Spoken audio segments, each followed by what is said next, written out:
Hello everyone! This week, once again, we have a different episode for you. This time even more different than the last episode we put out. We went into the vault and brought out the many times referenced episodes where... Actually, I'm gonna keep it a secret what happens on this episode. But unfortunately, we no longer have the first ever episode we recorded that we have mentioned sometimes. The one about Higurashi, in which me, Anon, and Yansid were. That was the first ever recorded episode. But we do have the second ever recorded episode, which is the one you're about to witness. There's a reason it's never been published. It's not a very good episode. And also, I believe that's gonna be one of the appeals of this episode. It's gonna be to compare how far we've come, because you can definitely see both me and Sayome were not as good as English as we are now. Also, none of us were as comfortable with podcasting as we are now. But I think it'll be interesting to kind of see your progress. I think it would be interesting for you too, the viewers, if you've been watching us for some time now. If you're a new viewer of ours, well, you can always just kind of see where it all began. The mics were also very, very bad. I hope the episode will still be enjoyable, even though we're using shitty-ass mics. Also, Red Erratic was in this episode. If you don't know who Red Erratic was, he was someone who joined when the podcast started. Unfortunately, he fell out of When They Cry, so yeah. But he is in this episode, and he was a really nice person to record with. I hope you like his presence in this episode. And as a disclaimer, we have built a bit of a distaste for Higurashi because of Go and Sotsu, but we were still very much innocent when this episode was recorded, so you're gonna witness some very outdated takes, but it will be funny. I think I laughed quite sometimes editing the episode. This is gonna have Higurashi and Umineko spoilers, even though I say it only has Umineko spoilers, because obviously I was living in the present. I didn't know what the fuck we were gonna talk about. And yeah, it is a horrible episode. It is a horrible episode. There's no other way to slice it. It is a bad episode. But there's gonna be a little treat at the end for people who have walked through the adventure that was surviving Go and Sotsu.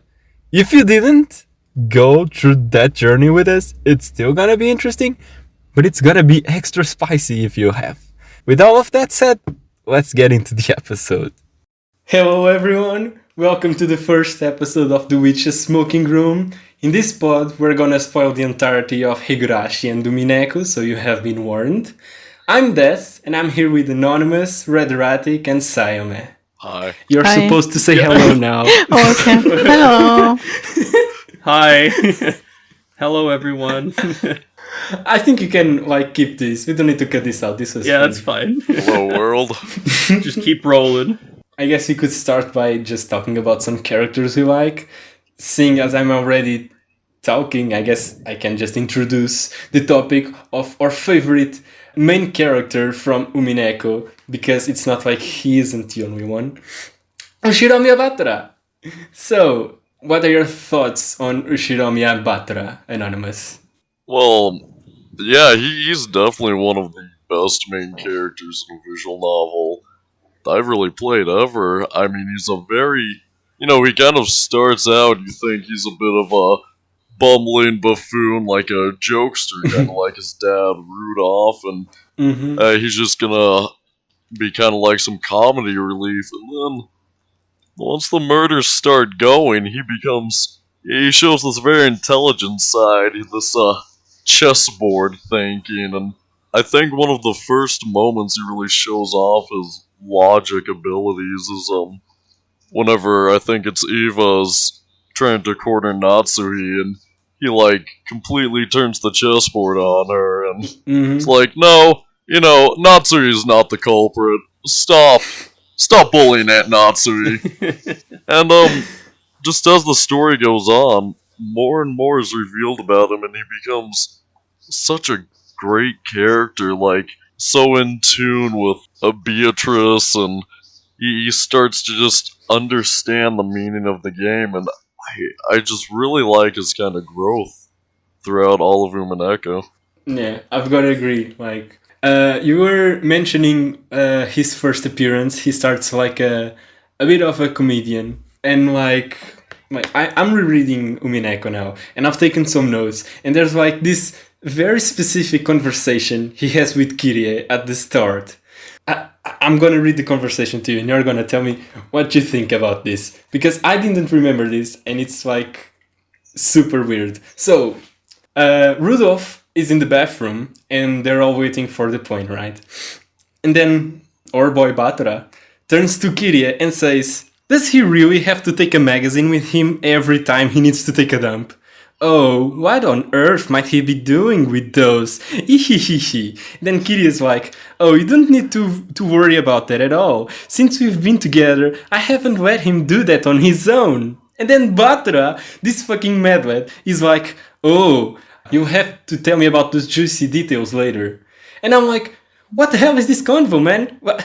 Oh my god. Why do you want to know about these details? I don't know. Battler seems like such a strange character in the beginning of episode 1, really. Yeah, Like- that's just the thing. Butler's portrayed as so perverted at like the beginning. Like even with Jessica and like him wanting to Yeah, he fondle her. tried- Or like with Shanna, the whole thing. He tries to grope his cousin. Yeah. When I was first getting into Umineko, when Battler came out and tried to fondle Jessica. Yeah. Well, first of all, I guess you got to expect that in Japanese media sometimes. True. But I was just like, okay, man, okay. Yeah. I mean, okay, like those message bottles were written by Saya, right? Or like in the official explanation. Yeah. So like Yes. it kind of makes sense because like she did have like a view of Butler that was like, I mean, yeah. Yeah, her understanding of Battler was based on what she knew of him several years prior. Yeah. And so it was a very young Battler. Was he 12 when they were Yeah. kind of, sexual. Yeah, I think so. falling in love? And so, yeah, 12-year-old's kind of a perv, really. Yeah, and he said those things to like Shannon with like the whole if I want the girlfriend, she would have like gigantic breasts and she should be like rude and stuff.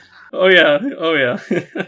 If you want me to get into what I thought of Battler initially, I kind of did a little bit. But so when we were first introduced to him, going in blind, I did not expect him to turn out to be like an avid reader of detective novels. Yeah. My first impression when he started to show a little bit of intelligence in the games was that Kiri was kind of rubbing off on him, and her Yeah. chessboard thinking Yeah. was basically his inspiration. Or that's where he learned to think like that. But that's not true. He actually had been an avid reader of detective novels, and I think we got a hint of that in either episode 5 or 6 when he's having a conversation with Erica. Do you remember what I'm talking about? Yeah, I think in 5. Yeah, I think it was episode Yeah. 5. And Erica is kind of being all high and mighty, talking about detective novels and As she does. stuff, and Battler comes in, and he actually is on par with her in terms of knowledge, and that kind of surprised me, because even by then, we didn't know that he was an avid reader of detective novels. I thought that was quite interesting. Yeah, he comes across as a fuckboy, not as Yeah. a poor man. Yeah, he does. exactly. He comes off a lot more. He seems quite a bit like his father at first. A And then lot. it turns out he's got quite the noggin on him. He's very smart. Definitely. Not that Rudolph isn't smart, but Oh, Yeah. Rudolph was definitely smart in his own way. All his shady business practices and his plan that was, I guess, I'd say, I guess the whole, like, plan to secure the money was kind of more Kiri's thinking, but he was still shown to be very cunning there. his fuckboyness kind of overshadows all of that. Yeah. True. I'd like to say, I always kind of suspected once it was revealed that, Asumu wasn't Battler's mom. Like, I always kind of thought it might have been Kiri, but at the same time, I was like, how could you fake, like, having a stillborn and Yeah. just fake that it was this other person's child, but Rudolph finds a way. Yeah, I don't know exactly. Like, in my mind, that's got to be incredibly difficult to pull off, but he did it. I mean, successfully, so he's got to be. they were like giving birth, so I don't think their minds were like in the right mindset. So, but it would still be hard. You got to get past the doctors. Can find a way to pay off the doctor. Yeah. I mean, he has money, so. Oh yeah, that's actually likely what happened. I think he probably paid off. I think it was mentioned offhand at one point. Did you have anything to add about Battler's characters, IMA? Yeah, I mean, like, okay, at first I didn't really like Battler because he was like way too perverted for my sense, I guess. Like in episode 1, but like it was only like at the beginning, and throughout like the murders, he got like more and more sympathetic to me. I think like when he was crying in Nazi's arms or something, like it was kind of cute and stuff, and like throughout the games he gets like okay, but like in the first 4 games it's like pretty like. He's not the smartest, and like that's kind of like because like this was definitely on the question marks. He's portrayed as a just a dumb protagonist. Yeah, and like that really like I mean Umineko was my first like real mystery novel too, so like I could like relate to that. But like now in retrospect, I see that like. If he was supposed to be like an avid mystery novel reader, then he did a really bad job at it. I mean, but that's you've got to see it from his perspective. He's used to mystery novels, not to a witch game. He first had to understand how a witch game works. Yeah, we too. And only then could he apply the rules. True. Because I think that's something Umineko does really well, and that's a point I usually make when I try to convince people that Umineko is much more enjoyable if you read it before Higurashi. Because when you start Umineko without having read Higurashi, you're literally just as lost as Batra is. Because if you've read Higurashi, you have kind of a basic understanding of what a witch is. But if you haven't, like, you're completely dumbfounded. You don't understand the rules, you don't understand how something can happen but not actually happen. And you kind of make that progression along with Batra. And it really feels like you're a newborn trying to understand how the world works. And I think that's something really interesting that no other piece of fiction I've ever read kind of transmitted to me. And I think that's something you can't quite get if you read Higurashi first. True, but like even like I mean I like watched the anime and read the Higurashi manga before playing Umineko, but like I was still so confused like at first. Like I just thought that all the like magic stuff was real, and like it was just really like in retrospect I can like see like how stupid Butler is, but I was like just as stupid or even stupider as Butler, so yeah. Oh yeah, I completely agree. Or like unknowing. Yeah, to add on to that, reading Higurashi first actually kind of also made me want to believe the magic, because you've got all this kind of supernatural stuff happening in Higurashi with Hanyu and these time loops, and I was like, well, hey, maybe magic is real. And it wasn't even until I believe episode 3, I think it was specifically Rosa and Maria's murder, that I was like, you know what? Maybe I need to become a bit more of an active reader and really try and solve this. Here, I'll hop in here and say I watched the Higurashi anime first before I played Umineko. I didn't even know what Umineko was until after I'd finished the Higurashi anime. And going into like that actually screwed me up, having watched Higurashi first, because I had all these crazy expectations going into Umineko. I thought it was going to be kind of a similar time loop situation. Maybe the witch's magic coming into play and causing these time loops. I was like, oh, Ryushiki is doing the same thing over again here. Wow. That's what I thought. That's what I thought. That's why I thought like Maria was supposed to be the main character at first, like the secret main character, like Rika was. Oh, really? So weird too. With like a whole laughing and always with the witch. I thought it was George. Not George. Fuck George. No judgment here. Let me explain myself. When you read Umineko, first you get Batra having a little monologue, but the first sprite you see is George's. So I thought, okay, this is our MC. That's a good point. I'm I'm glad he isn't, though. wasn't. I was gonna say that would have been a nightmare. George being the MC. The journey of a man coming out of incelness. Just imagine like George's what sort of strange inner monologues you might Oh have my had throughout the God. game. No, thank you. Oh, please accept me, Shannon. Oh my god. Oh, woe's me. I've never been in a relationship. What was that specific line? I was so pitiful. Like, whenever he was first proposing to Shannon, he's like, because she's like, no, I'm furniture, I can't accept this. And he's like, then that's an order. Yeah. Like, dude, yeah, he does say that. George. He's awkward as hell. Yeah. Oh my god. Fucking hell. Like in retrospect, that's really an awkward thing to say. When I was going in blind and going through it, like I guess I just accepted that it was supposed to be romance or something, so I just kind of accepted it. I just rolled with it. But yeah, same. looking back on it, I was like, a little bit weird there, George. Come on. Does George get smooth ever? Like he gets a bit smoother throughout his time. In I don't think so. a little bit. He gets Yeah, better yeah. though. He gets better. I mean, maybe on Maybe, his yeah. fight with the Gap. But like only in the witch side, like the stuff that doesn't happen.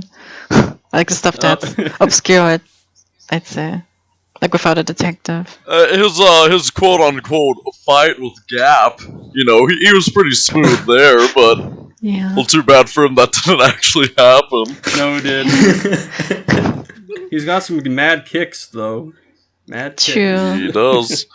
Learned from the best. And I mean, you've gotta kind of give it to him. Like you've gotta understand where he's coming from too. He hasn't lived a life as sheltered as Sayo's, but considering he had basically all days of the week full, like filled with activities, he basically had no time to better his social skills. So it's completely understandable he's that socially awkward and unaware of people's feelings. If Yeah, you for will. sure. Yeah. Like, especially, he was raised by mostly his mom, and he only got, like, one day, what did he say, one free day a week at all? Mhm. Like, Damn. Yeah. True. like, his mom forced him to do all sorts of things to try to make him a proper head for Yeah. the family.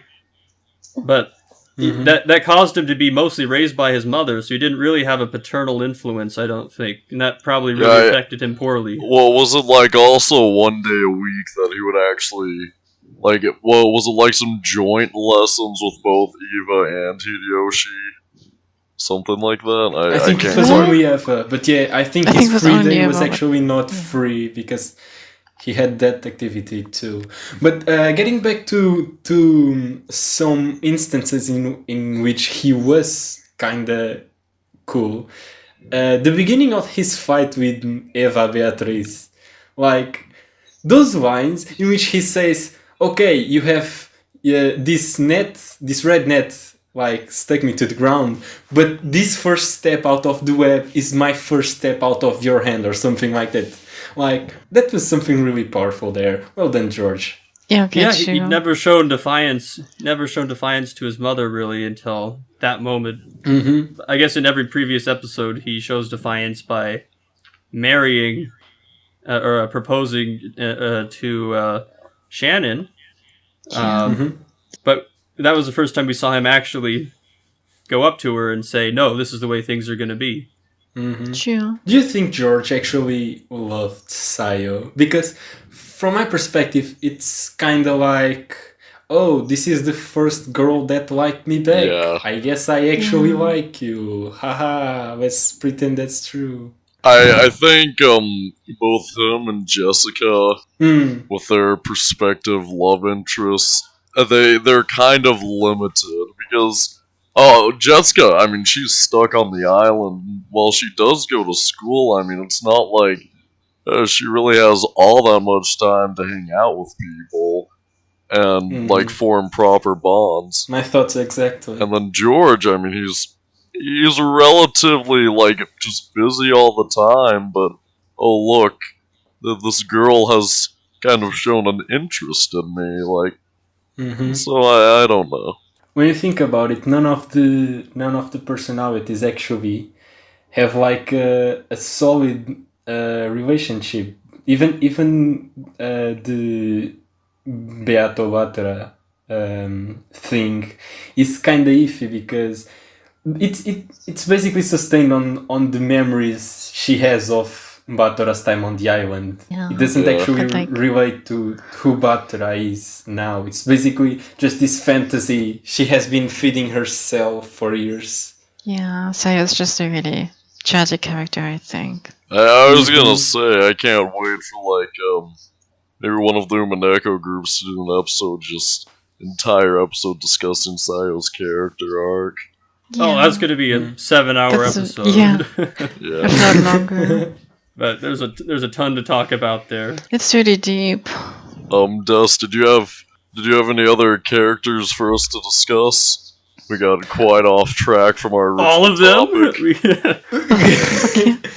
Actually, I've got another track I'd like to get on before we get to the main one. We were talking about the correlations between Higurashi and Umineko, and I'm interested to know at which point of the story did you kind of make the connections between Lambda's character and like the whole Higurashi thing? Like, at what point did you understand what the true nature of Lambda was? Like, do you mean like that she was like do you mean She's basically that she's like pure? personification.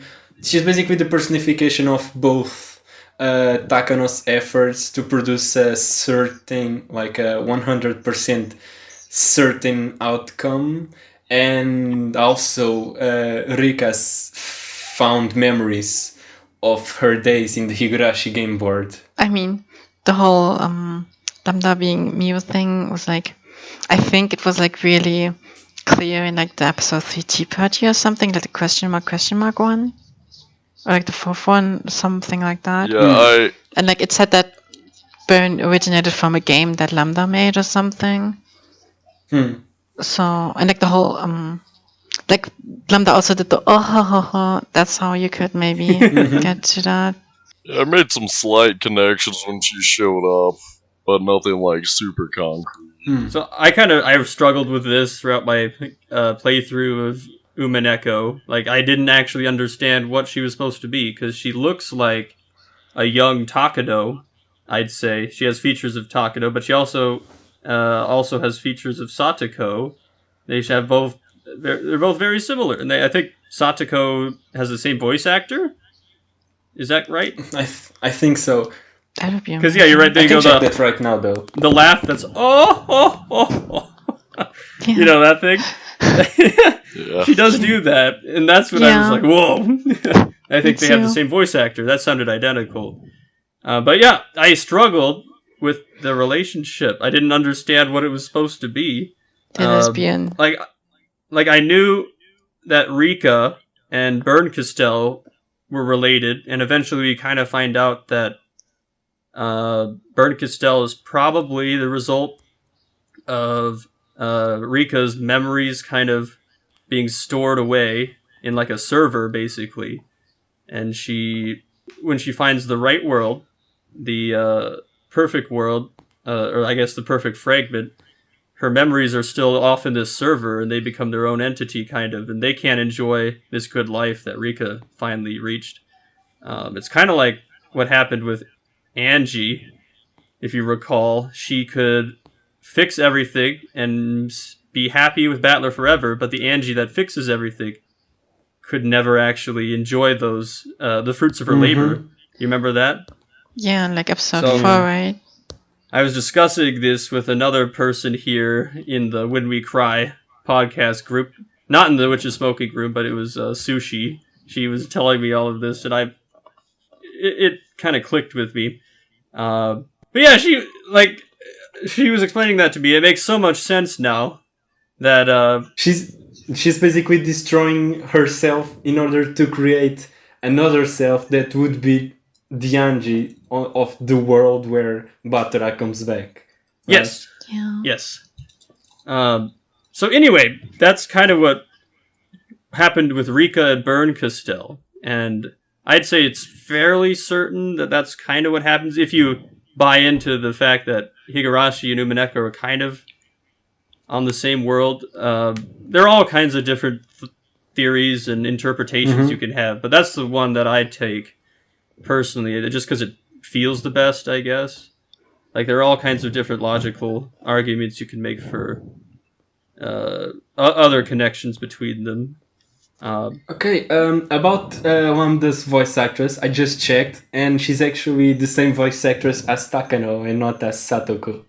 I guess Really? she just makes a really good Satoko impression. That's nice. Wow. Wow. I did not know that. So there are some voice actors that are shared as well. I think Takano's voice actor also does Ava. Eva. Yeah. Yeah. And Battler shares his with Akasaka. Really? See? I didn't That's know cool. Did you that. know that Batora's voice actor is Jotaro's I voice know actor that. from JoJo? Yeah, I knew I that, knew yeah. that. That's really cool. What? It's so weird. They sound nothing alike. I know. I know, it's But crazy. that's really cool. Shotaro. Oh, there's another connection I found out. Okay, so Beatrice's voice actor.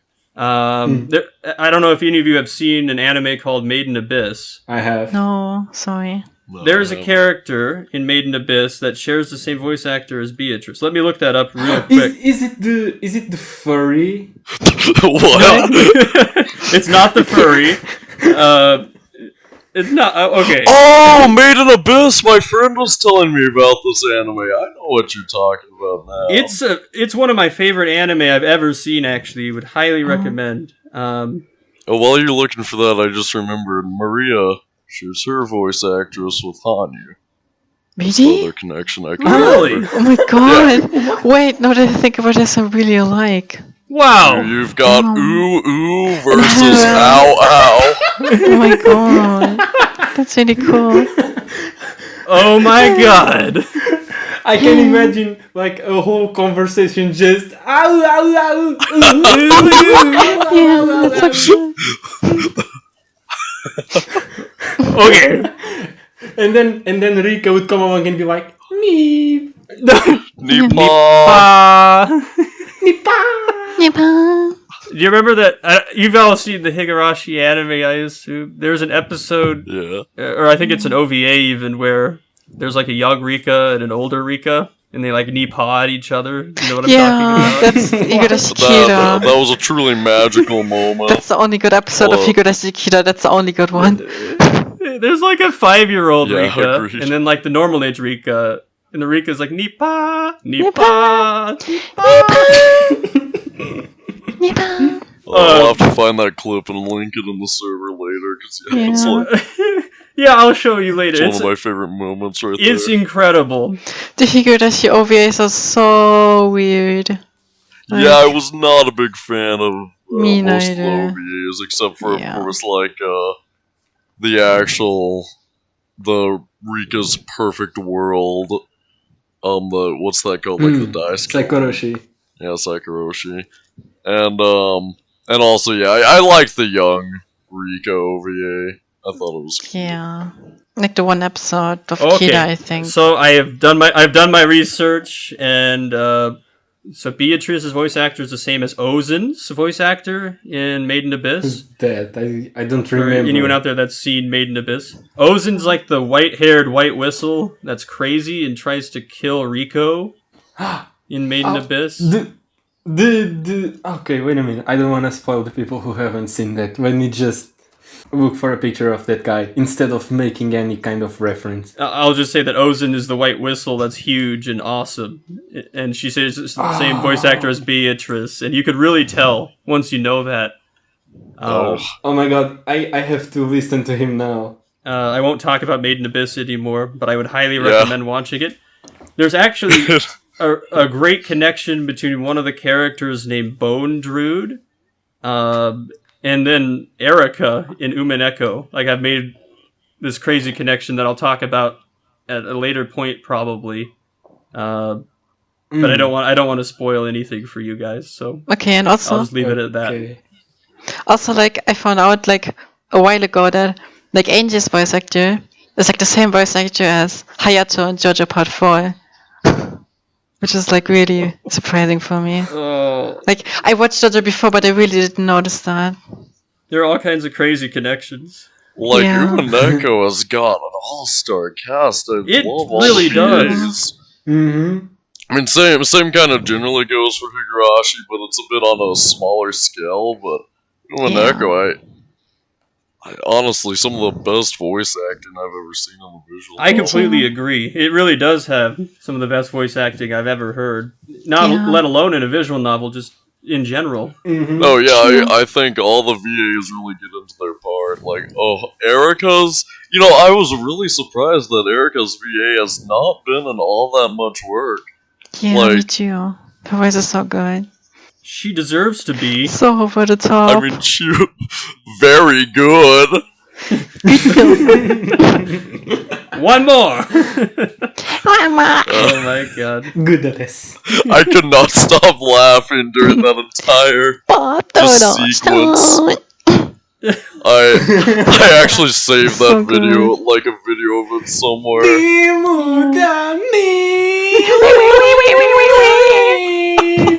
Fabulous. Jesus. So good. And I love Erika. Oh. I stan her. No, yeah, I mean, I love to hate Erica, but I also just love Erica. I love her and hate her. I think she is the most lovable, hateable character out of any Yeah. character. She's our little fucking asshole. Yeah.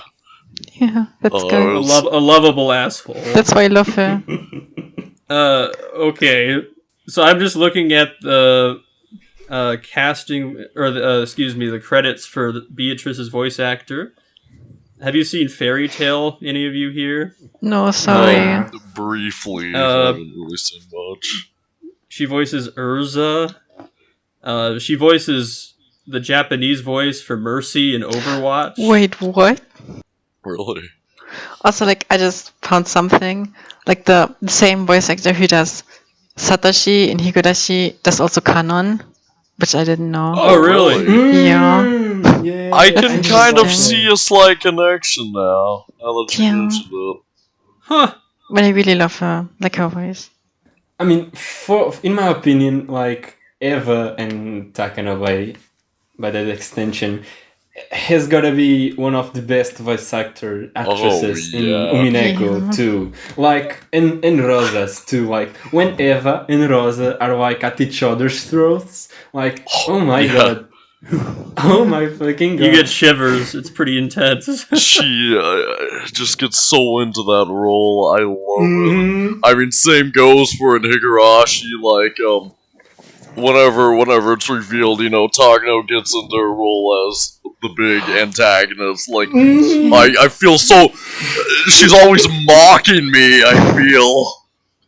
Dude, at the end of that episode, when it's revealed that she's like a general or whatever, Yeah. I just that was, I get so much like happiness of marionette vibes from that scene. Yeah. Yeah. When Eva finds the gold and happiness of marionette plays, it's literally the same. Yeah, it Yeah. is actually, now that Yeah. you mention it. The tones are a bit different, but the laugh is the same, you're right. Damn. Yeah. I don't know the name of her voice actor, but she has an incredible range, like I was going to talk about in episode 3, when she's in bed, like, suffering from these, what she Yeah, thinks are well- dreams, and Hideyoshi's trying to Yeah. comfort Yeah, her. I felt so bad for her throughout all of. Like, she didn't want to kill her family, and she sounded like the range of the voice actress was really incredible there, I thought. Like, she showed a totally different side to Ava successfully. No, But whatever. I've got to admit, my favorite role of hers is Eva Beato. Yeah, Yes. Yeah. I was still surprised that was just the same person. I love that. That's such a good Oh, line. Amazing. Yeah. Her laugh annoys the hell out. Then when she starts laughing, she finds a The laugh. Oh my god, yes. Oh my god, her laugh. Like, yeah. She has the craziest laughs. It's so That was such a amazing. She's like- weird laugh. It reverberated and made me so uncomfortable. Yeah. It's so scary. It was kind of. I got annoyed with it after It's a like there's while. the definition of a witch's laugh. Yeah, no, I was like, just shut up, Ava Beatrice. Like, ugh. I like she was doing that laugh like as she's murdering her family. Yeah. And she just thinks it's so funny, and her laugh is so annoying. Very punchable moment, I'd She- say. Annoying. I love it. What do you mean? It's so nice. Yep, lovely. I love it to be Dude, honest. there's like a 5-minute video on YouTube of just Yeah, Eva it's like Beato, Eva's laugh. Are you kidding me? laughing and cackling, and I've listened to all of those 5 minutes straight, and I love Was it. that going to be the background music to our podcast? We have to do one episode like that. Jesus Christ. I would lose my mind. Pita. There's a sprite in particular I always think of when I think of her laughing. Is it the Alright. tongue out one? Yeah, I'm Like putting the in a side. witch's smoking room. And that kind of gives me the same chills that I felt whenever Virgilia, opened her eye Yeah. at, Scary. during the She tea would party. sign. Senor. Top 10 scariest moments in Umineko. A character opens her eyes. It truly is just terrifying. It is. Like her mouth is really And weird. that was the last time the last time Virgilia was terrifying was there too. Like she was Yeah. never Yeah. terrifying again. Then she's just incompetent in episode 4. Yeah. And then Yeah. she, after that, she went back to being your ally, so you know. True. Yeah. Episode 4 of Virgilia was really funny though. She was. I just loved the bumbling idiot. Yeah, I really like the standoff between her and Kraus. Kraus really surprised me in that episode, though. He had not, really, he just kind of seemed like the stereotypical, just kind of rich, just high and mighty guy throughout all the other episodes, but episode 4 kind of showed that, he has some resolve. Like, he wants to save his family. Oh yeah, totally. He Yeah. brings out his boxing skills. I remember when Kinzo's shooting down all the members of the family and the servants in the dining hall there. Kraus charges at him, and that surprised me. Yeah. Yeah. Kraus was going to take him out. True. I was also surprised that, Goda made it out of that unscathed. I was just like, oh, Good at teacher here's Goda confirmed. about to die again. Oh, you lived! He didn't do anything else though. Yeah, he just chilled out in the shed. True. Goda was actually another character that I thought I'd hate at first, but I just kind of feel more neutral about him now, because he was almost kind of cool at some points in episode 2.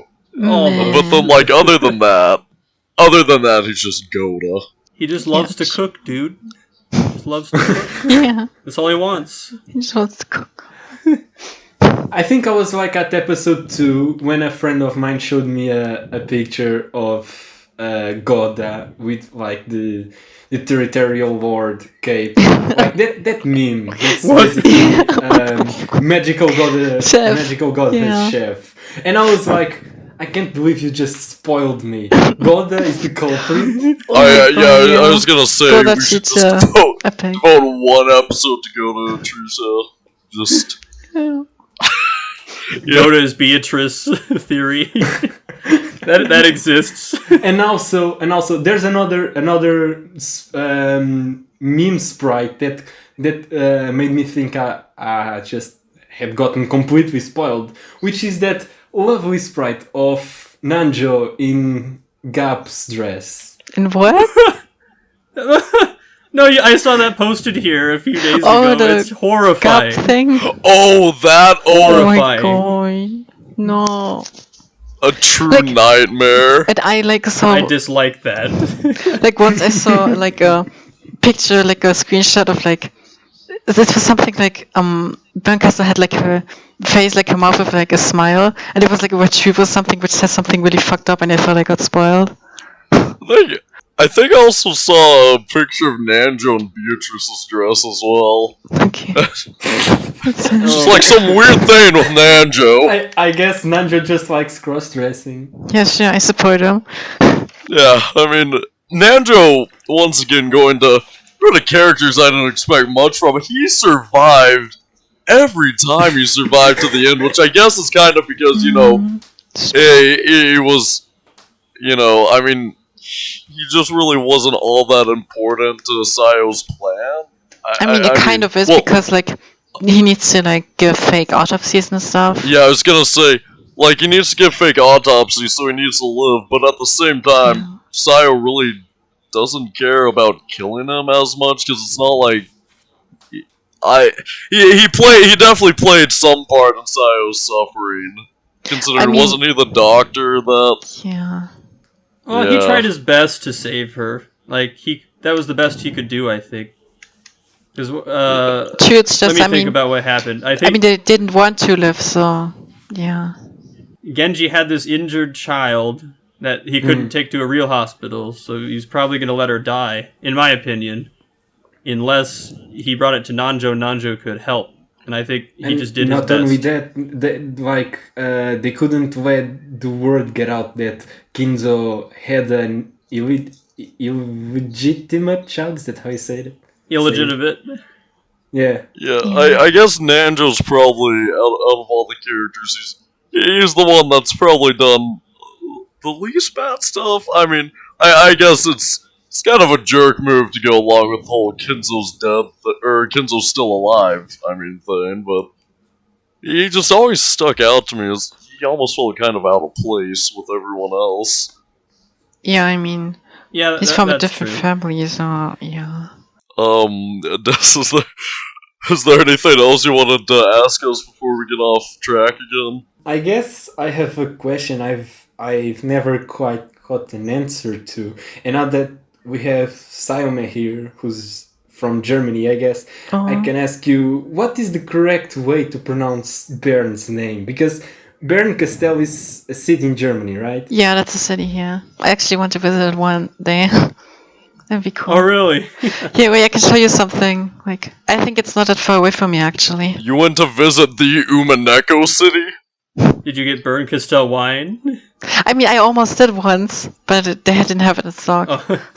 Oh no. Okay, sorry, Des. I kept interrupting you. No, yeah, I just wanted to know what's the correct way to pronounce, like, her name. I think it's called, like, Bernkastel. Or Bernkastel. But, so it's not, like, that much different from the English one, so... I was like, I just want this one. Alright. No, it's just that some people, like, say the last part of her name as Castle, and other people say Castel. Yeah, oh my god. I want to do that IOL once too. I don't know if we'll have the ability to like flash up any of these pictures we're sending on the podcast. But... Did you do that, Sayome? No, I just saw it, but I want to do it one day. Oh my! You need to do. Okay, so what we're looking at is the Bernkastel town welcome sign, I guess. I think that's what it is. Yeah. Yeah. And it has a picture of bird like taped onto it. Yeah. It's amazing. I love it. I know. I want to do it one day. But like, I'd put a lambda next to her. Maybe Edeka. Yes. Yes, those are all necessary things we must do. That would be very good. Okay, this is the goal of the podcast. Yeah. We will fund the Bern statue in Bernkastel, Germany. That would be so epic. This is my plan now. Mine too. Okay, good. Once we become rich and famous from this podcast, we'll do this. Okay. I mean, we've got to settle on an expression for her statue. No, it's definitely gotta be okay. like probably the same one on that picture. I just love that expression, just the kind of evil smile. Yeah. I really like how Bernkastel started out as like, oh look, she has two expressions, you know. Yeah, and then she did the Nepal. One, she's looking forward, once she's looking to the side, and then she becomes like, she becomes one of my favorite expressive characters. Yeah, exactly. She does get some pretty damn good expressions when she's like maniacally laughing. I love it so much. It looks I love it amazing. so If you get Bairn out of her main sprites, then it's either one of two things. Either she's getting really into the game, or you're fucked. Yeah, exactly. I like her like irritated sprite too when she's kind of irritated about something. Yeah. Like really angry. That's the you're fucked sprite. That's Yeah. the start praying sprite. And by the way, that's good. No, and Bird Castile is also a very key feature and probably my favorite Umineko CG, just of Battler punching Bird Castile. Oh She yeah. just gets fucking decked. And it's the 9! That was another CG that I just had to kind of laugh about for a while. I have that as one of my wallpapers. Really? Like, okay, my wallpaper folder like rotates through about like 200 wallpapers, and that's one of them in there. I thought it was necessary for being freaking Nice. decked by Battler. Yeah. Do you remember when Burn Castell was like trying to call all of Lambda's friends, and she realized She she has didn't know no how to call friends. people? Yeah. She was like, I need to call all of Lambda's friends to call them off. Oh wait, I don't know how to talk to people. I have no friends or something. I Yeah. loved Lambda's role in that episode, though. Me too. That whole, she was such a homie. Like, all right, I guess I'll help you, but just cause it's fun for me. Yeah. She had to be top 5 on the popularity poll. Yeah, I think why she did it. I think she actually become like number 3 or something. she was such a tsundere. Oh my god! I just found another correlation between Lambda and Satoko. Wait, Oh my what? god! Like on the end credits of one of the episodes in Higurashi, like you know that the end credits are like they're typed wrongly. They have like the text it's like in coherent English, but like the spaces are on the wrong places. So like you can have the word house with a space between the first 2 letters and the rest of the letters. And you can have like the second part of the word house put together with the word car, for example. And like and you have to decipher that. And on once you get to the Satoko part, and if you decipher the text, it basically says like, "Oh my god." It's basically Ryukishi talking. He says, "Oh my god, now I've made Furude Rika even more popular. Satoko is on the bottom of the popularity poll now. I don't know what I'll do to make her more popular, you know?" and then Umineko comes along and Lambda says that, and like, well done, you did it. Yeah, really? I like Satoko. But then again, I think it'd be hard for me to rank my favorite Higurashi main characters because I just really like all of them. I mean, in the Higurashi episode that we recorded though, I did say Rina was my favorite character, which I explained my reasons there. Oh, If any viewers want to see it, but she's like barely my favorite character. is it because she has a giant machete axe thing? Yeah. Oh, you just spoiled the podcast right there. Okay. But Satoko likes traps, right? And that's my favorite thing about her. Yeah, that's so cute always. Yep, that's all I have to say. Like how she plays tricks and okay, honestly my favorite one is Dika because it's just I can relate to her, and just her character is just amazing. And the whole connection with Umineko too. Oh, and- so you two go around with the mountain dogs always watching you, and okay, I guess it's sure. understandable. You're stuck in a time loop right now. Also, don't forget the wine. Joking. It's just the whole thing about beating fate and stuff. It's just really, I like it. No, that's why I really respect both her and Keiichi, because the whole just kind of beating fate thing, and once again, I think I went into this a little in the Higurashi podcast, but I just find it really respectable how they want to just make this active change, and especially toward Rika, because Keiichi is only just now, like, by the time he's decided to beat fate, he's just got vague memories of the past loops, I guess. But that's so amazing. Like, Rika's been through all of this. yeah, but like, Keiichi doesn't have like a god by his side, so for him to remember is like really amazing. Oh yeah, no, that's what I really like Keiichi. That's why I kind of just thought he was just stereotypical visual novel protagonist. Yeah, at first, but like he becomes so amazing later. Like especially in episode 3, like when Sachiko's uncle comes back and he just fucking like. Damn, that was so good. Like, you gotta go out, dude. Yeah. Dancer 7 once again. Yeah. And like that reminds me, like in episode 1, do you remember when like Rosa was like hitting Maria and stuff like in front of the cousins? Yeah. And George's like, come, this is a family matter, we have to go. And like Oh yeah. and like Keiichi in episode 3, Keiichi, he's like fucking like he's like, I'm not gonna let my friend get hurt, and George is like, this is a family matter, we have to go. Like, this is just another reason to hate George. That's a point I wanted to bring up. I think that's the exact moment I realized, this is gonna be very different from Higurashi, because in Higurashi we had like, everyone's like gathering together to like stop Satiko's uncle. In Umineko we have, Maria's getting beat again. Let's leave that to her and her mom. Fucking George. Just another reason to hate It's like him. child abuse yet again. Yeah. Oh, Fucking poor hell. Maria. I also want to discuss her in an episode. Me too. She really is an amazing character. Like, I love her so much. She's so cute. Yeah, And especially her dynamic with Angel. Yeah, that's what I was gonna say. Like episode 4.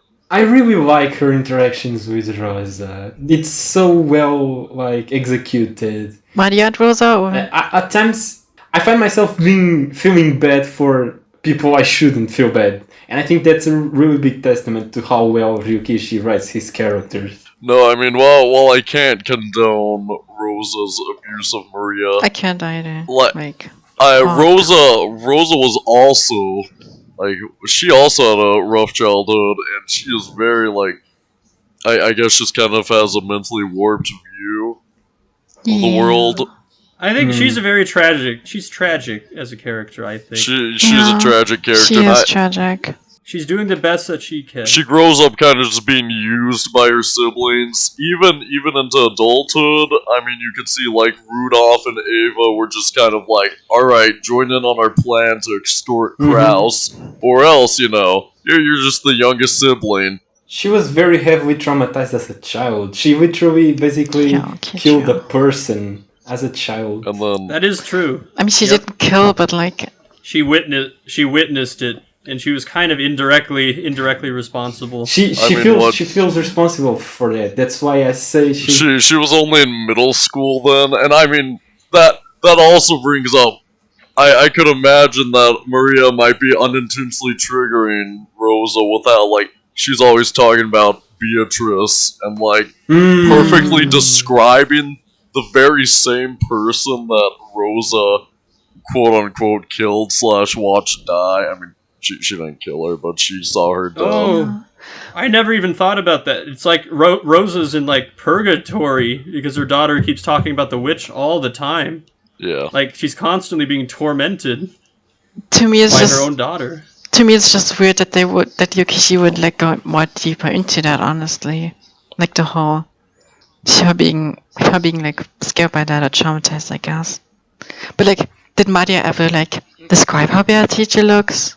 Actually, come to think of that, Doesn't she see people by her? I can't think of it off the top of my head. I can't think of it either. I think she only described the dress, because I think mostly Beatrice's image to Maria is basically the witch. So even if she popped up with like a different hair color from yesterday, as long as she proclaimed herself to be Beato, Maria would be like, oh, that's Beato. True. Yep. But I mean, Rosa would still be traumatized by that because, like, you know, it's still Beat's teacher and stuff, and Maria says her name, so it's just weird. And Rosa would be like, "Oh my god, are you telling me Beato actually lived, and now this person that survived that's gonna like tell the world that I basically killed her?" Yeah, it's just really weird. Like, it does maybe make a bit of sense in the Rosa teacher theory, because like Rosa is that and portrays that to Maria, but man, I don't want to get into that right now. It's too much. I was going to say something about that. So I was going to get back to Rosa as a single mother. Like, Yeah. she's kind of a naive person, it would seem, because she married someone super young, and he made promises, and he said, "Give me," what did he say? Like, "Give me $1 million, and I'll start my business, and then we'll be wealthy one day." And so she gave him a loan, and he just dipped, leaving her as a single mother to fend for herself, basically. Yeah. So that's got to be so hard. Yeah, and in that sense, she's a bit like Takano too, because both of them are basically, even Takano herself says this, both of them are basically people who never managed to grow up. Like, Yeah. they feel like they still haven't matured. They feel like they themselves didn't have the time and the environment to mature, and they basically are still kind of not adults in a sense. Reminds me of Angel. Like Rosa needs someone to take care of her first before she actually understands how to take care of a child. Rosa and Maria needs a better mom, or like a better parent. Rosa and Kraus are both really naive in their own way. Kraus has this whole moon tourism and just generally bad investments. Fucking hell. And Rosa's got like her very unsuccessful clothing brand, and what she just gave money to some guy and he just left. Oh my god! Another bridge between Umineko and Higurashi.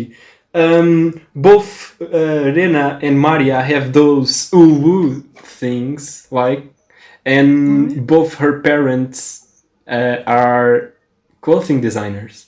Wait, is he Oh. like her father Yeah, and like- Wow. Higurashi? Is he? Mm-hmm. Oh, that's interesting. Rena's mother and father are clothing designers. Oh, gotcha. I couldn't That's quite amazing. remember what their careers were.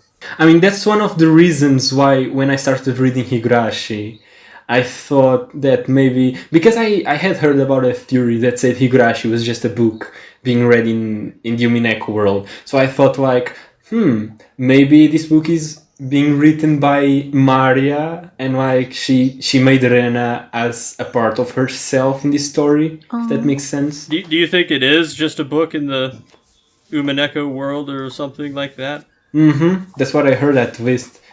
And like then Mion comes along, and if you think about it, Mion is actually kind of similar to Beato, and so this was just another thing like contributing to me kind of believing that theory when I started reading Higurashi. But if you look at both games, you discover who the true main character is, and that's Okanogi. He remains a constant. Isn't he in Ciconia too? He is in Ciconia as well.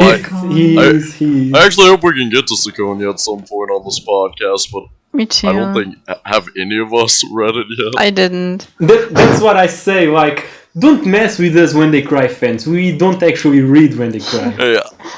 I mean, I still have to read Umineko Tsubasa and Saku, so yeah. I do as well, yes. Because that's the thing. We love when they cry, but we haven't actually read when they cry besides Higurashi and Umineko in like Yeah, one or two I just want hours. to save it up because it's so amazing. Like, No, I love the series, but it's so heavy. Like, it's Yeah. hard for me to read too much of it at once.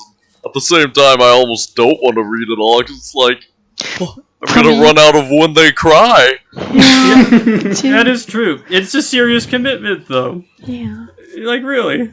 Like for But me, I just back to, like, continue, okay? okay. Like for me, I just need to be in the right mood to like play a bit of Umineko. But Agreed. when I do, I just play for like 5 or 6 hours straight.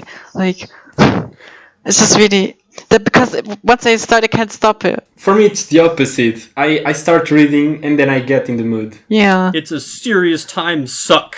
It Yeah, sucks it your is. time. It really does. It's really Just like that. I think I read Sumihoroboshi in 2 sittings, and one of them was like 8 hours straight. That's amazing. I feel you. Yeah, no, I remember I was about halfway through with Umineko episode 8 when I woke up one day and I said, you know what? I'm booting this up, and I'm not gonna get off until I finished Umineko. Yeah. It was, Oh wow. yeah. Do you remember at like exactly what part you were? Anonymous. Hello? Hi. Hello? Is he okay? I think we lost him, guys. Oh no. Oh no, the killings have started. I kind of did something similar in episode 8, except it was I finished the first half all in one sitting and then kind of paused for a couple days. Yeah. Yeah. Oh, Oh, Hi. he's back. back. Hi. Wait, huh? What happened? He just kind of went to the golden one for a minute. Oh, I think my internet cut out. Oh, Oh, it's cute. that's okay. It's funny.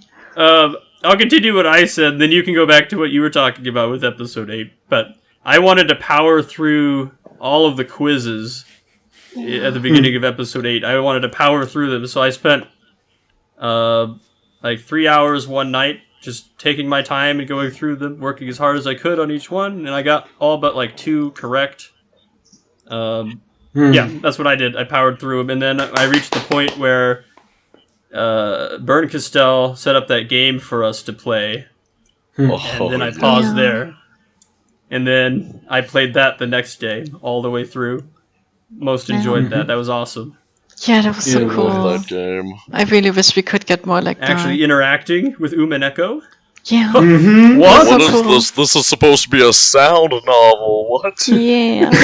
I don't want to do gameplay. Because like you're seeing these awesome battles like go on for like 100 hours of story, and you're like, oh my god, I wish I was part of this. And then Bryn Castell's like, here you go, and I'm like, oh my god. At least you can be a part of it in Golden Fantasia. True. Oh, Mm. yeah. I want to play that, actually. I've never played it. It looks really Yeah. fun, though. I liked Yeah, it. It it's reminds me. I don't know if Pretty much. any of you have ever played any of the Toho fighting games, but it kind of reminded me of those. No, I haven't. The only fighting games I've played are Smash and, like, Skullgirls, I think. I'm just So, I'd want to get into it, though, just because it's Umineko related. No, I had some fun with it. yeah, and the stories are pretty interesting, like in story mode. Speaking Oh, yeah, of the, Toho, the story no, modes. go ahead, Redratic. I was just gonna say, I haven't gone through all of the story modes, but I think they're all really fun and interesting, and there's a little bit of insight you can take from them, actually. Yeah. Huh. Yeah, no, some of them are kind of just silly, but some of them actually like are pretty serious. Yeah. There was one where, like, what was it? It was like Angie ships Battler and Yeah, oh, don't know no. where. Way. Yeah. Yeah, Rodave. So weird. She like ships them. Oh, That was one I Yeah. saw, and she's like, "Ooh, gay love." Yeah. It's so weird. And also like I mean, if it was like Batra and Canon, it kind of makes sense. But why Runaway? I don't know. I don't know either. I can't remember. I was just watching. Yeah. I was like skipping through some gameplay and saw that. I was like, "What? Yeah. What?" So weird. But also like I think like Who? something interesting in Golden Fantasia was like that. And I saw like a screenshot of like a text box that was like Willard and Loza, and Willard said like, "Don't like, oh, like something about like Loza being like suspected by some people too to be the culprit," which is like really interesting that Ryukishi would acknowledge that. Rosa Truce.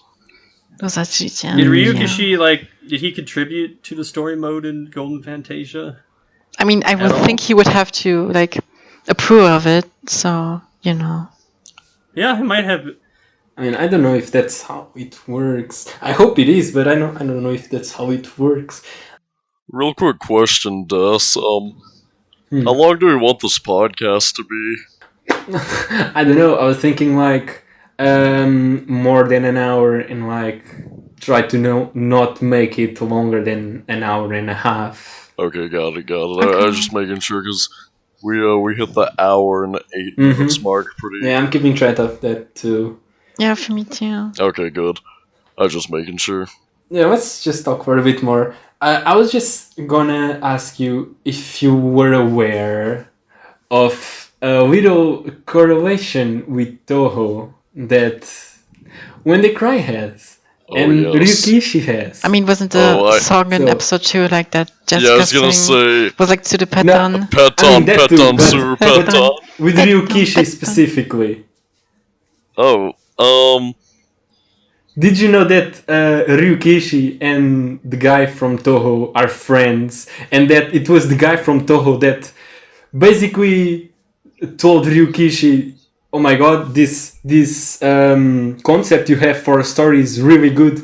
Get to writing it, please. And that's how Higurashi was made. What? I know Zun. I always kind of found him and Zun pretty similar. Like, I mean, but I never knew they were actually friends.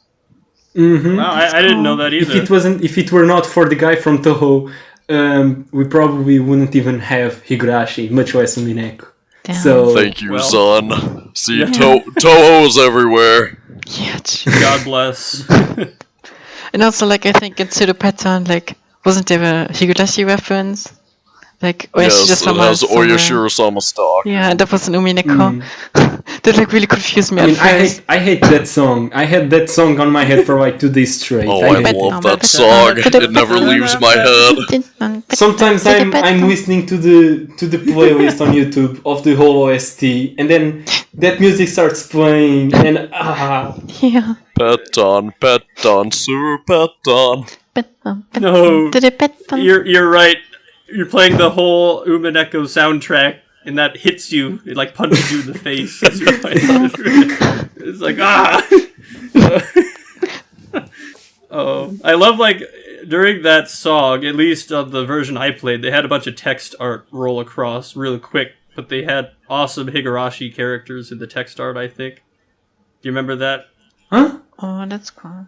I don't know. Do you vaguely remember? I vaguely remember something like that. Like they created characters out of text art. Yeah, no, you're right. Across the screen. There was a Rika and a Hanyu that I remember that they made out of text. Isn't that a reference to how usually streaming works in Japan? They like get the video streaming and then everyone can comment like real time, and then the comments appear on screen. Ryukishi knows how to write cuteness, I'd say, really well. He's got some major cuteness. What does he not know how to write though? That's a hard question. He's quite a good writer in all sorts of genres. Like he genre hops. Sure. Pretty well, I'd say. Definitely. I mean, there's one thing we still haven't seen him write because we haven't read Ciconia, but we haven't seen his skills with political stuff. I mean, we kind of did in Higurashi, but not on the scale that Ciconia seems to be on. Yeah. Yeah, for sure. I'm excited to see what he does. I'm very interested in Ciconia's premise. Higurashi was more like, it was kind of a mystery, but it was more so fantasy, like a bit with Hanyu and stuff. And Umineko was more like mystery. But I mean, it was still like, it had fantasy stuff. But like, I'm really interested what Ciconia would be. Umineko was like every genre at different points. Like it went through horror, it went through romance, comedy. You know, comedy. It was mystery. It was fantasy. It was I don't even know. Sometimes it like transcended. Other than like sharing a few characters, the kind of mystery genre is really what ties the When They Cry all the series together. Yeah, I think you're right about that. They all have incredible mysteries at the heart of each story. That and animals crying, that too. Yeah. Yes. Cicadas, seagulls, sea cats, sea cats, sea cats. You're right. Oh, hey, while we were on the podcast, it seems that a new trailer released for the new Higurashi Really? anime. Oh my god, let's live react to that. Let's live react. Wait, hold Oh on. my god, oh my god, oh my god. We better watch this immediately. Let's go! And, like, we can do live No, commentary. I mod another server that I think a few of our members are actually on, and I just saw them going crazy. Oh my god, oh my god, oh my god, oh my god. Let's go! Let me Fuck, link fuck. this. Let's go, oh my god. Oh my god, oh my god, oh my god. Do you have the Okay, link? do you want to Can you like share yours? Can someone Okay. share the screen? Let's watch this. Oh, I can't share my screen because of my internet. Oh, If someone okay. else I'll could. just thank you for posting the video. Let's check this Wait, baby out. wait. This is exciting. This is history. Oh my god. Wait. History caught live on podcast. My computer is super like slow, so please wait It's for me. Oishi! Oh my god. Oh wait for Des. Okay. Wait, are we watching it together now? Okay, Or, like in a stream? I'm ready when you are. I'm at the start of the video. I'll do the countdown. 3, 2, 1, Go. play. Okay. Kadokawa. Kadokawa. Kadokawa. Oh, Boneka. oh, my person! Oishi! Air Air conditioning! Air conditioning car, yes! JC is back! Oh my god. Oh my gosh. OMG. Oh my gosh. Oh my god. I hear Takano! Oh my god, so much like Eva. Oh my god. Oh no, did I witness murder? Oh my god. Oh my gosh. Shit. That's Oh, there's our girl! 4年連続で人が亡くなったからたたりだって言うんですかによらないっていうことだね。むしろ見方は逆がする。 Rena! Oh my god! みんな本気だってケイちゃんだけ本気で Yo! 風ミオン僕とはケイちゃんと思わないです Call my baby. サトコ Oh, Rika! 園崎しおお姉の双子 Oh, Shion! She wasn't in the They first have trailer. the ulti stand. Yo, Tomataki, he looks... Tomitake. Oh my god, he's Oh. so old. What the fuck? Tomitake is old again! 入江ですみんなは Irie! 呼びますけどね昔話を聞かせてあげようかしら Takano. Takano! Oh, she looks so good! な Yeah. あレナ It all looks so Oh, good. is this 俺 Usada? に嘘や隠し事なんかしてない I think maybe. Oh my god. 隠し Oh my 事 god, oh my god. じゃあさケイチ君ケイチ君こそレナに嘘や隠し事してないかな Oh, the teeth! Oh my god. Oh my god, yes. Yes, oh my god. Oh my god. Yes, Do well! yes. Oh my god. That was straight. The doll looks awful though. The doll looks awful. Oh, who's- God, the music. was that Rika? Holy shit. Oh my god, now that the food, I'm gonna cry. Oh my god. Rita. Oh my god! No! Not the door! Not the door! Yo! Was that a chain lock I saw? Uh-oh. No! I know where that goes. Oh my. Oh my god, it was so good. Oh, I hope I didn't get too loud on the I'm podcast. sweating. That was... Oh, that was so good. I feel like I just witnessed a Smash reveal, not the Higurashi trailer. Oh, did you guys see Rika's little shrine outfit? It looks so Yeah, good. so cute. Oh my gosh. Satoko's Oh my flesh And they almost fang. did the Usada The thing. Oh my flesh. god. And I don't think we had seen Eri, Shion, or Takano Yeah. in the previous trailer. No, We may have the seen art style is Takano. definitely very different from The art style is previous anime. beautiful. I like love it the art so style. much. What Yeah. studio's doing this? Do you know? Studio Like like which- Passion? Oh, wait. yeah. Passione. I've Studio never seen any of their Passion. works. I watched JoJo's. But I know, of course, the character designer is same guy as Monogatari. It is. He did some stuff. I think he's doing the new manga too. I mean, at least they made Tomitake old again. Tomataki looks like a sheer Chad. Like he is ripped. Because that's one issue I had with the patch. It's the only issue I have with the updated sprites is that they made Tomitake young when he's old and muscular when he's fat. So Yeah. they completely missed the point Yeah. with the newer sprites. So I'm glad the anime went with the old sprites, like with the old visual. Yeah, I got chills. Dude. Yeah. I'm so excited. Yeah, it was so good. I can't wait. I like my YouTube's all bugged out and like I don't have sound on YouTube. I don't know why. Did Rena say the Usoda? I don't think No. she did, but Aw. almost. Like it was the scene before her. They're keeping the surprise for later on. Yeah. It's quite exciting. Yeah. Wow. Hey, maybe can't we'll wait. get a Umineko anime Oh, I adaptation. wish. Hey, one can hope. re-release. Oh my because of god. this. The only good thing we have And this time it's gonna be. It better be 100 episodes this time Yeah. if they do that. way more. And not like in the old Umineko anime, they all speak so fast. Like I couldn't understand most of it. They just sped like. Okay, sorry. They just speak so fast that you couldn't understand anything. Like there was no. It was just really bad. I have never watched the Umineko anime. Neither did I. You shouldn't. Do any of you know the Dame Dame subs? The what? No. The what? Yeah. Oh no. Okay. There's like Dame Dame subs did this 10 episode just really terrible sub of the Umineko anime. That's some of the funniest crap I've ever seen. Link us to that, Can you please. send it? Like, yeah. Yeah, I'll link it. That sounds like the only good thing to come out of the anime. Unfortunately, the only site I could find it on was Daily Motion. Oh. Like, Yeah. I just need some scenes animated. Like, Or no, it was Vimeo, not Daily Motion. But oh my god, no. there's the Dame Dam dam dam. Zin zin dame da. Sin dameda. because of me, whole family about to be killed.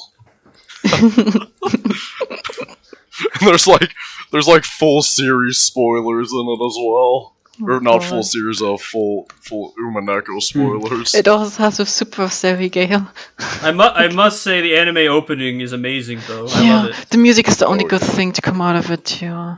Like, it's Umineko music. Like, what do you expect? And Kinzo's O Desire.